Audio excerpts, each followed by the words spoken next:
মানুষকে আপনি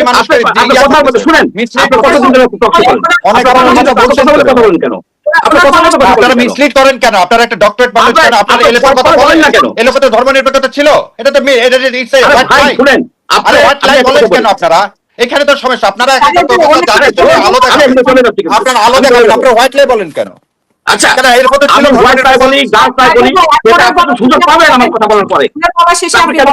কথা বলেন এই জিনিসটা আপনি নর্মটা মানেন না, কোনো জায়গায় মানেন। আপনি দেখছি টকশোতে আমি কথা বলতেছি, আমি শেষ করি, এত শেষ করি। বলবেন না, মিথ্যা বলবেন না, সেটা আমরা চাই যে আপনি পরে বলেন যে উনি কথা বলবো না, এই ধরনের লোকের সাথে কথা বলতে রাজি না। কারণ আমি কথা বলতেছি, আমি কথা শেষ করি, তারপর আপনি বলেন।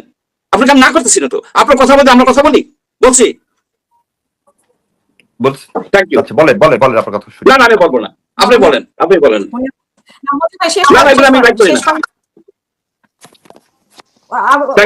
আপনি শেষ ভাই। না এই ধরনের লোকের সাথে কথা বলি না। আপনার আপনি হোয়াইট লাই বলেন এলিফ্যান্ট নাসারা সঙ্গে বলছি আমি বলছি, বলার পরে আপনি বলেন না কেন? এই ধরনের লোকের আমার বলার পরে আপনি বলেন না কেন? দেশটাকে শেষ করতেন গত 53 বছর।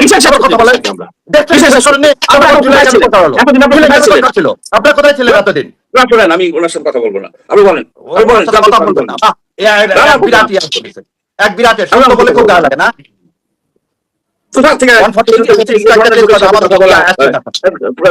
আমরা টকশো করি বহু বছর ধরে, আপনি নতুন ঢুকছেন, আপনি বুঝেন না। আগের সরকারকে খত দিয়ে টকশো করছেন, ওই জন্য তাই সত্য স্বীকার করতে আপনি জানেন আপনার বড় বড় কথা বলেন। শাহরিয়ার ভাই উনি আওয়ামী লীগের বিরুদ্ধে টকশো করেছে, আমাদের সাথেই টকশো করেছে, টেলিভিশনেও টকশো করেছে, আওয়ামী লীগের বিরুদ্ধে টকশো করেছে, নাকে খত দিয়ে টকশো করে নাই। সারোয়ার ভাইও আছে, উনিও জানে। তো যাই হোক, না সারোয়ার ভাই আপনি যে লয়ার, আপনি তার কথাটা শেষ করতে দেন। আপনি যদি আপনার কাছে যদি উনি হোয়াইট লাই বলে থাকে, আপনি নোট করে পরে বলেন, কথার ভিতরে আপনি করেন কেন? আপনি সিনিয়র লয়ার, আপনি একজন সিনিয়র লয়ার। আপনি ডক্টর মঞ্জুরকে ছিলেন না? ডক্টর মঞ্জুর সরকারি অবস্থানে থেকে সরকারকে সমালোচনা করছে, ওনাকে সেই পদ থেকে সরে দিয়েছে। He is the person who is to truth all the time last 15 years. সে বাংলাদেশে একজন গ্লোয়িং স্টার। ওই নদী কমিশনের ওই গাড়ি ভারী ওই বেনিফিট সে তোয়াক্কা করে নাই। ওই যে খুকুমনির বিরুদ্ধে কথা বলে নদী কমিশনে খুকুমনির বিরুদ্ধে করাপশন, সেইটা you must know a person then comment করেন। আপনি একজন lawyer, you must be reasonable in your behaviour. তারপরে কথা বলতে পারতেন। আর উনি আপনার সব কথা পছন্দ হবেও না অন্য বক্তাদের, এটাই তো আওয়ামী লীগের সবার কথা। উনি একজন মানুষ, যে কজন মানুষ সত্যনিষ্ঠার সাথে আওয়ামী লীগের সময় ছিল, তার ভিতরে উনি একজন। ভাই আপনি আবার আরেক কথা বললেন, আওয়ামী লীগের সময় সত্যনিষ্ঠ ছিল, এটাও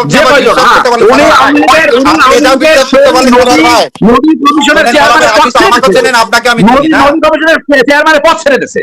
আরে ভাই আপনি আমাকে বলেন যে আওয়ামী লীগের সঙ্গে কম্প্রোমাইজ না করে একটা লোক থাকতে পারছে নাকি? আমি আর মঞ্জুর ভাই 2008 সাল থেকে কথা বলি। আপনি তো 5 আগস্টের কথা বলতে আসছেন। আপনি তো আপনি এই যে কথাটা বলতেছেন, আগে কথাটা সারাবে শুনেন না। উনি নাকে খত দিয়ে এই কথা কিভাবে বলেন? মুখে যা আসে তাই বলেন। আপনি ইউ মাস্ট বলিনি। শুনেন আপনারা, আপনি যে সারোয়ার ভাই যে কথা বললেন, আপনি একটা জিনিস শুনেন। আপনিও তো একজন লয়ার না? আমি এখানে বললাম, উনি বলুন তারপর বলবো।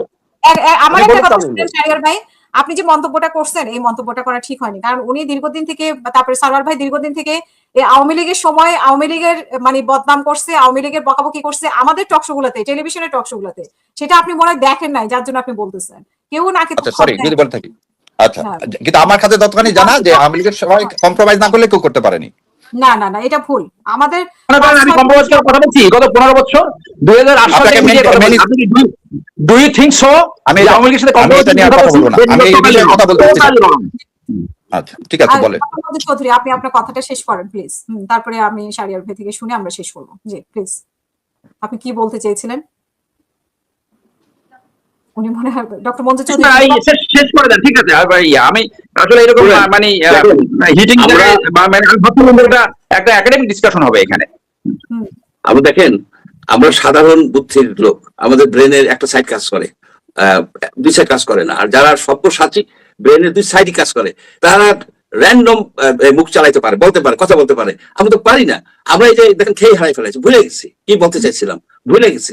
এখানে একটা নিয়ম আছে যে একজনে যখন কথা বলে আর একজন শুনে, আরেকজন শুনে আবার জিজ্ঞেস করলে হয়তো উত্তর দেয় ছোটখাটো ভাবে, এবং নোট করে রাখে, মনে রাখে, তারপরে উত্তরটা দেয়। এইভাবে কিন্তু আমরা টকশো করে আসছি, বহু বছর ধরে করতে। আপনাকে আমরা দেখি নেই, আপনাকে আমরা নতুন দেখতেছি, আপনিও আমাদেরকে দেখেন নাই। যদি দেখতেন তাহলে আপনি কমেন্টটা করতেন না যে আওয়ামী লীগের সাথে এই সমন্বয় করে করে। যাই হোক, যা আপনি সরি বলছেন, আই অ্যাকসেপ্ট ইট।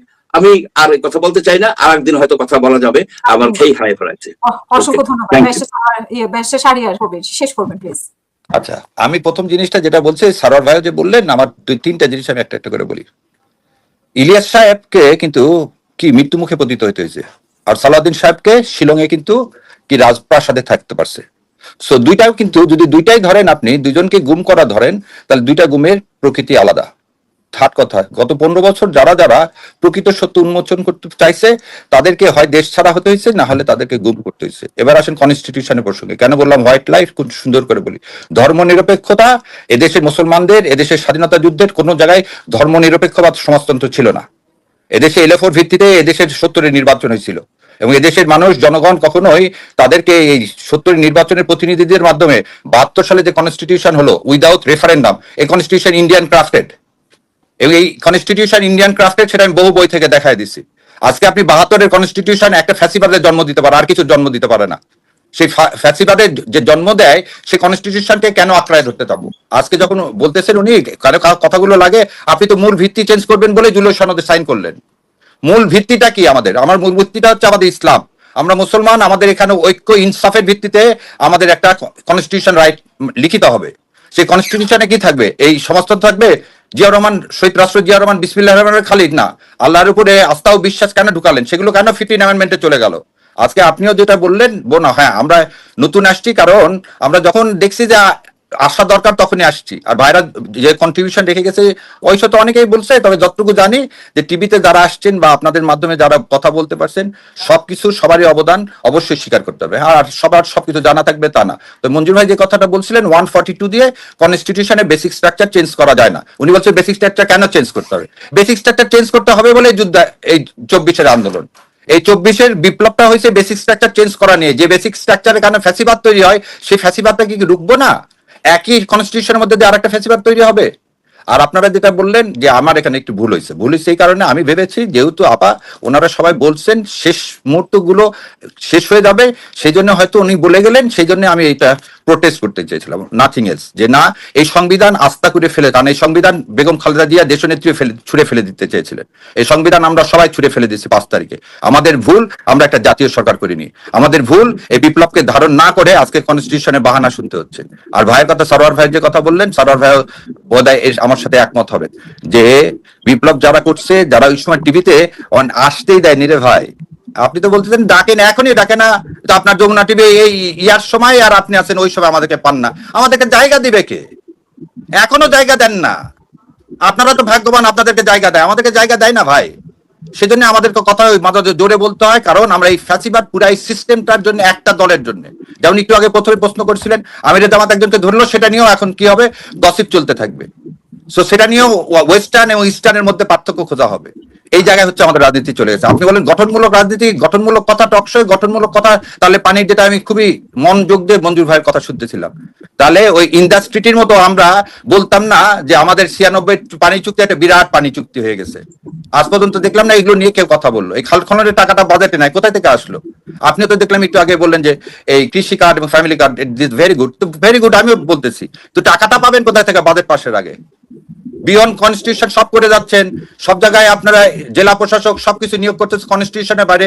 খালি জুলাই সনদ আসলে কেন কনস্টিটিউশন? সো আমার মনে হয় এই ধোঁকাবাজি রাজনীতিতে আমাদের সবার সরে আসা উচিত, এবং এদেশের মানুষকে ধারণ করতে গেলে এই 72 সংবিধান ফেলে দেওয়া উচিত। এই 72 সংবিধান কিছুই না, একটা ইন্ডিয়ান ড্রাফটেড কনস্টিটিউশন, ভারতীয় সাম্রাজ্যবাদের এটা একটা বেসিক স্ট্রাকচার। অসংখ্য ধন্যবাদ। আমি একটু অ্যাড করতে হবে, কারণ ওই শারীরিক ভাই তো আমাদের পুরো আলোচনাটা শুনে নাই, উনি আইসা একটা জায়গা থেকে শুরু করছেন, সেজন্য সবগুলো শুনলে আমাদের কি থাকতো, সিনক্রোনাইজেশন থাকতো। আমি এই কথার সাথে একমত যে আমাদের সংবিধান অটোক্রেসি সৃষ্টি করে, ফ্যাসিজম সৃষ্টি করে। অতএব সংবিধান পরিবর্তন করা জুলাই রেভলিউশনের সবচেয়ে বড় ডিমান্ড, এটা মানতে হবে। বাজারে একটা বই অ্যাভেলেবেল আছে, অ্যাভেলেবেল না থাকলেও অনেকের কাছে আছে। শি জিনপিংয়ের, চাইনিজ প্রেসিডেন্ট শি জিনপিংয়ের একটা অটোবায়োগ্রাফি, এটা 4 খণ্ডে, ইংলিশ এবং বাংলা ভাষণ আছে। তো উনি ওনার ওয়ান পার্টি সিস্টেমেও চায়না এক ধরনের ডেমোক্রেসি আছে পার্টির ভিতরে। তো ওনার নেতৃবৃন্দের প্রতি উনি যে বক্তব্য রেখেছে সেইখানে দুর্নীতি এবং স্বচ্ছতা, জবাবদিহিতা এবং প্রতিশ্রুতি বাস্তবায়নের উপরে তার বক্তব্য রয়েছে।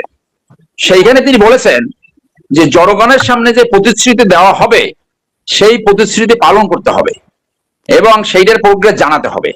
সেই জন্য কিন্তু আজকে চায়না এই জায়গায় পড়ছে এরকম লিডারশিপ নিয়ে। অতএব আপনি জুলাই যদি না হতো তাহলে তো অন্তর্বর্তীকালীন সরকার হয় না। অন্তর্বর্তীকালীন সরকার না হলে 12ই ফেব্রুয়ারি নির্বাচন হয় না, নির্বাচন না হলে এই সরকার আসে না। তো সেখান থেকে আবার প্রথম ভাষ্যে বলছি যে